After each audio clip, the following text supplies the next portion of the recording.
కాలక్షేపం చేయడానికి కొన్ని రోజుల పాటు సరిపోతుంది. ఒకటి గ్యారంటీ కేసు పెడతారు. కేసు తర్వాతన దాని మీదన విచారణ చేస్తున్నామంటారు. స్పెషల్ ఇన్వెస్టిగేషన్ టీం చేస్తుందంటారు. ఓ నలుగురు ఐదుగురిని అరెస్టులు చూపెట్టే ప్రయత్నం చేస్తారు. వీళ్ళు కోర్టులకు వెళ్తారు, బెయిల్ తీసుకుంటారు, ముందస్తు బెయిల్ ట్రై చేస్తారు. ఇదంతా సహజంగా జరిగిపోతుంది. దాన్ని ఢిల్లీ కంటే పెద్దది అని చూపెడతారు. కానీ కాస్త బుర్రబెట్టి కొంచెం తెలివిగా ఆలోచిస్తే నిజమైన లెక్కర్ కుంభకోణం ఢిల్లీదైతే ఎలా జరిగితే అది ఇప్పుడు జరిగిందా ఇంతకుముందు జరిగిందా అన్నది ఇక్కడ $1 మిలియన్ ప్రశ్న.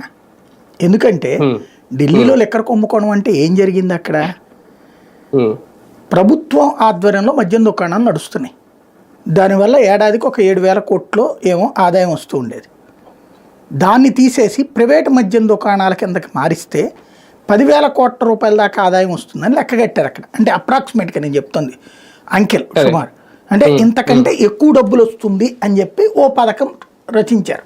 ప్రైవేటు మద్యం దుకాణాలకి కనుక పర్మిషన్ ఇస్తే అని గవర్నర్ దానికి అనుమతి ఇచ్చారు.